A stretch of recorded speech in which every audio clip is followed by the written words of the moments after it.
That is not going to work there for LinkedIn. That's okay, but I will tweet it out. Let's see. Aha, I hear some music there. Hey, there he is. There's. What can I hear? Hello. I can't hear you. Are you talking? I'm talking, yes. I see a. I don't hear you at all. It says your mic is still muted. Oh, that would. You know what? Here you are. Boy, the magic of television. Talk about a public bonehead. That's me. How are you? Give us a few seconds and the chief will be ready, sir. Yes, sir. You got it. Hey, by the way, you're horribly backlit. I don't know if you know that or not. Yeah, I'd like to be in the shadows. I live in the shadows nowadays. Come on, man. No black man should ever be in the shadows. I was out in front for so long in my life that I'm in the shadows now. No. It's that bad backlighting. Give us like 30 seconds. You picked the wrong era, pal. Unless you're in the CIA. All right.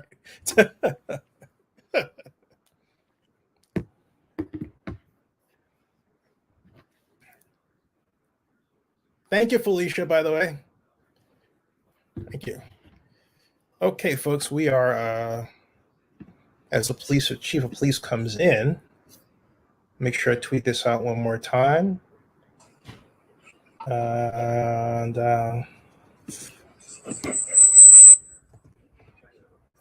His plan, I'll just do hashtag Oakland and hashtag live stream. That's it. And boom. Okay. And we should go back here. Oh, there's the chief right there. I see him in the upper corner there. So what I like to do is bring him in. And let's see here. There's a way to spotlight this for everybody. Oh, he's not ready to talk yet. Hey, Chief, I'm ready when you are. How you doing, buddy? I'm good. How are you, Zennie? Outstanding, sir. Great to see you there. Good to be here, buddy. We are already live. So, folks, this is the Chief's first time, but you generally know how we roll. It's the Chief talking far more than me. This is the Chief presenting his plans for OPD. And as a person who's been lobbying for that man to sit in that chair for something like 2 years now, man, I'm glad to see you there. Congratulations. Thank you so much. Good to be here, Zennie. Thank you. Awesome. Obviously, for those that don't know me, I'm LeRonne Armstrong, the new chief of police for the Oakland Police Department. This is day, I think, 45 or something like that, or close to it. Since joining the police department over 22 years ago, I never thought I would reach this moment, right? Although it's been a really, a dream for me, a journey for me, and one that I'm really happy to be in this position. And I thank the Mayor Libby Shab, for selecting me for this position, and I look forward to making some changes in the Oakland Police Department to make Oakland a safer city. So a little bit about me. I grew up in Oakland. I'm born and raised in Oakland. I grew up in West Oakland. Attended McClymonds High School. I'm a McClymonds High School graduate, so I always have to make sure people know the best high school in the city is in West Oakland. And so this is, for me, a difference. Right? It's a tremendous difference from what I grew up around. Right? I grew up around in a community that didn't have a trust in law enforcement. And so to be able to lead an agency and try to create an environment where people trust law enforcement, where they actually appreciate the job that police officers do, but also ensuring that I have a police department that holds itself accountable, that practices constitutional policing, that is of service to the community and an asset. And they appreciate the amount of authority and responsibility that's been given to them by the community. And so really, as I move into this role, my primary focus is really making Oakland a safe city. Oakland, for my entire life has been a city that, has not been safe for everybody, particularly our minority community. And so really my focus is around trying to address the most pressing issue, which is gun violence. I think the sanctity of life is the most important thing that we have in humanity, right? That we have to protect life. And so my focus is how can we reduce gun violence, but not do it in a way that arrests our way out of these problems. Right? You can't arrest your way out of a gun violence problem. It really has to be a collaborative approach to reducing violence, and that includes our Department of Violence Prevention and Chief Cespedes, who I work closely with, about how do we save enforcement for when enforcement is needed, but how do we try to intervene in violence? How do we try to prevent crime from happening? How do we try to encourage people to not pick up guns and be engaged in violence? That's what our focus is, and we call it a triangle response to violence. And that triangle response includes Department of Violence Prevention, the police department, but it also includes the community. It really leaves a space for community to be a part of that conversation. How do we allow community to share with those that are involved in violence or are at potential risk of being shot or shooting somebody? How do we let community be a part of the conversation so that they can let them know that we care about you, that we don't want to see you lose your life, and we definitely don't want to see you go to prison either. And so how do we, as a community, be able to support you and get you the help that you need? Also begin to help share with you that there's a way in which we can deal with conflict in a different way. And it doesn't mean that somebody has to lose their life. So that really is our focus. Internally, what I'm doing is centralizing our crime reduction focus. And so what I've done over the past week is move some resources around, created a new violence response unit called our Violent Crime Operations Center. I took our crime reduction teams, the 5 teams from across the city, and put them under one command structure. When you're a department that doesn't have a lot of resources, you have to be more efficient with your resources so that you can be effective. And so what I've done is really put together an operations center that is going to be responding to violent crime, trying to quickly apprehend those that are driving violent crime, and hopefully preventing violent crime from occurring. And that is really what our effort is. And so that is the first thing, is really driving down crime. The second thing, the second goal that I have is getting this department in full compliance with the negotiated settlement agreement. Most people know we've been under this agreement for over 18 years. And really, I think every chief that's sat in this seat, has had a goal of getting this department into compliance, but they've fallen short. What I've done recently is I've just created a Bureau of Risk Management that is completely dedicated to focusing on our compliance efforts. It's headed by a new deputy chief. Her name is Angelica Mendoza. She's actually also Oakland born and raised, and she's the first Latino female deputy chief in the history of the Oakland Police Department. So it's good to be able to promote her. It's good that community can see someone that reflects the diversity of our community. But also I look at her as a very key component in our compliance efforts. As we, again, centralize our efforts underneath this bureau, that'll include internal affairs, our Office of Inspector General, our policy development unit, our training units, right? All of the areas that really drive our risk assessment throughout the department will be underneath her command, and we'll be working closely with the federal monitor to help move this department into full compliance. It's not that far off. We have 7 tasks that are not in compliance. And so it's my job to make sure we have a plan for each one of those individual tasks and work with the IMT to get us in compliance with each one of those tasks. So we look forward to the end of the year, hopefully reaching some level of full compliance, I hope. How's the pandemic impacting what you're charged with doing? The pandemic has a tremendous impact on our ability to address violent crime. The reality is that for many months, we haven't been able to go out and communicate with people. Our ceasefire strategy is driven by direct communication. It really allows us to bring people into the room who are at the highest risk of being involved in violence and having direct conversation with them and saying to them that, hey, we want you to do something different with your life. We want you to make different decisions. And so because of the pandemic and the restrictions that come along with the pandemic, we were unable to do that for the vast majority of 2020. But that has a huge impact. It also didn't allow the Department of Violence Prevention to actually be involved in violence interruption.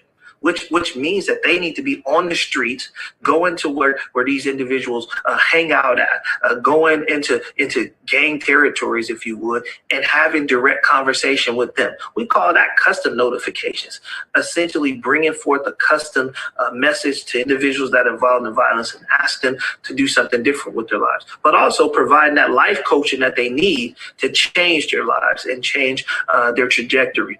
And so that the pandemic kind of brought slowed everything down, brought it to a screeching crawl as we tried to work through ways in which we could do it differently. And it took us a while to adjust, to be quite honest, not being able to have people in the room, forced to wear masks, having the social distance. But I think now as things begin to ease up and as vaccinations begin to take hold in our community, I think it's my hope that we have done a modified call-in with a smaller group. We typically would have between 15 and 20.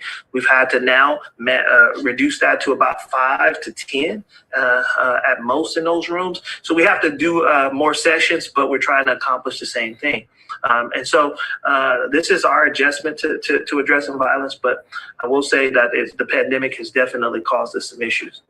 How about there's been, as you know, a gigantic spate of attacks on the Asian community nationwide. Yeah. And why do you think this is happening? And we both know how it's affecting Oakland. How is it affecting your department? Well, I think what we've seen is that these are really crimes of opportunity. We really have seen people come into our Chinatown community and other areas looking for someone to take advantage of. The most difficult part is that they've attacked our most vulnerable population, which is our seniors, right? And our non-English speaking communities. And so our department was quick to respond. And I responded by creating a Chinatown liaison officer. And that officer works directly in the Chinatown community. This officer speaks the language. We are working to try to build trust in those communities because these communities oftentimes don't feel comfortable even reporting crime. And so that's the first start, is them developing a relationship with this community where they feel like they can call on police. They feel like they can share information with police so we can better address these crimes. So that officer is on the ground. That officer is monolingual. That officer is there in the community, meeting with business owners, meeting with merchants, and attending community meetings to help share this message, to help reassure community that the OPD is responding. We've also increased our presence in the area by increasing routine patrols in the area. And so we're beginning to see a reduction in crimes in the Chinatown area in particular from month to month. So that's encouraging, right? It says that we're beginning to see the benefits of this change that we've made. But I still think it's something that all of us need to be aware of. One of the things I also did was actually put a liaison officer in the Latina X community. And so we have an officer assigned to the Fruitvale district as well. And that became more that, this problem in Chinatown, brought to light that there was a need for an officer in the Fruitvale area as well, again, where we have a community that is non-English speaking and that want to have a relationship with police, but hasn't had traditionally felt comfortable sharing information. That officer is there and he's on the ground and he's working closely with businesses and merchants. We're also developing relationships there as well. So we are doing our best to sort of, fill the gap in these communities that traditionally have not felt comfortable sharing information with law enforcement. You're in the middle of a tug of war, as you know. Some want to defund the police, others want to maintain it, and we're in the middle of a pandemic with a large, higher crime rate than ever before. How is all this impacting what you have to do? Well, I mean, it's definitely an impact, right? I mean, we've taken some significant budget cuts. I think as a result of those budget cuts, you've seen our sideshow activity skyrocket and shoot out of control and become much more violent than we've ever seen it. We've also seen the demand within our community for a faster response time by officers, which is obviously as a resource issue. We've also seen that the resources that were cut in both Chinatown and Fruitvale were cut as a result of the budget cuts. And so we've seen crime spike as a result of having less resources in the community. And so while I understand people's call for defunding, I think people sometimes don't understand what the overall impact will be. Right? What does that mean for a community? The Oakland Police Department is one of the smallest police departments in the country for a city its size with the level of violence that it responds to. And so when you have those two dynamics, if you have less cops, that means you have less police officers to respond to these shootings. We are experiencing 1 to 2 shootings a day in Oakland. We're now at 33 homicides for the year. Right. And so while people think it's, I think it's a dangerous road when people play with less resources when we have people losing their lives. Right. We need to be out there. I need to do my best to get as many cops on the streets as I can so we can have a greater presence, hopefully to keep our community safe. Listen, nobody in this city wants Oakland to be safer more than me. Right. This is my job. This is what I signed up for. But I have to have the resources to do that. And so while we all want to live in a community where we don't need police because it's so safe that we all feel comfortable walking down the street and nobody's going to harm us, there's no fear of crime, we're not there yet. And until we reach that point, I think we have to utilize these resources to keep people safe. I have young kids every time I go out in the community telling me that they can't walk down the street without feeling like something is going to happen, right? I continue to have elderly people telling me that they don't want to come out at night. My own mother, who lives here in the community, says to me, I will not come out at night because it's not safe and I'm afraid. And so as a chief of police, that makes you feel like, geez, man, if I can't even have my own mother come outside, it means that we got a lot of work to do. But we can't do the work without any resources. Those that want to commit crime in the city has not changed their minds. So whether you want to defund or not, if you don't change the minds of those that want to continue to victimize those in our community, then the problem just gets worse. Oh, a mutual friend of ours, Father Jason Landezza, was on my show a couple of weeks ago. Great guy. Said to me that in working with you, he discovered that the main problem was an increasing number of gangs. Yeah. Yes. What is this because of lack of money? What's the dynamic that's causing this sad problem? I mean, I think what we have to, understand is that this pandemic has shut down all of our schools. Young people in our community, all the way from 10 to 17 and 18 years old, don't have any extracurricular activities that they could be involved in. There's no football, there's no basketball, there's no gyms being open, there's no rec centers open, there are no community-based organizations that are able to bring young people inside the building. So we have seen a difference in who's starting to be involved in criminal activity. We're starting to see much younger children involved in criminal activity. Some ages as young as 10 years old. Right. And so we know that this is a problem that's not just, affecting our older, more violent guys that are participating in gangs and groups and things of that nature. This is also affecting young people who the pandemic obviously has had an economic impact on families. Right. People are out of work. People don't have money. People are stuck in houses. Anxiety levels are high. So all of these things sort of lead to people's decisions to be involved with groups and gangs because they don't have a lot of things to do. I think it also contributes to why we've seen so much sideshow activities because we really don't have anything for people to engage in right now, any sort of safe events that people can go to. And so, and with these limited options, I think people have chosen to get involved in things that they probably shouldn't. Chief, I know you've got a busy chalk schedule. I'm blessed to get you for 22 minutes. Any closing thoughts? No, just Zennie, thank you for your support over the years. I think all of that is meaningful. I think, I have tremendous support from the city of Oakland and the residents of Oakland and the people who have known me for many years. And so, I often say to people, just know every day I come here really with the motivation to try to make Oakland a safe city. That I care about this city. I love this city. It's ingrained in me. It's who I am. And so if we work together, the police department and community, hopefully we all can see a community that we feel safe in and that we enjoy living in. Hey, go Oakland, and we got to get an NFL team in here. For sure, Zennie, if you could pull that off, that'd be greater than this interview, buddy. I agree. Almost. Thank you, sir. All right, have a good one. Thank you for having me. Okay, thank you. Yeah, and well, folks, that I'm in the meeting for all there, and go back to StreamYard.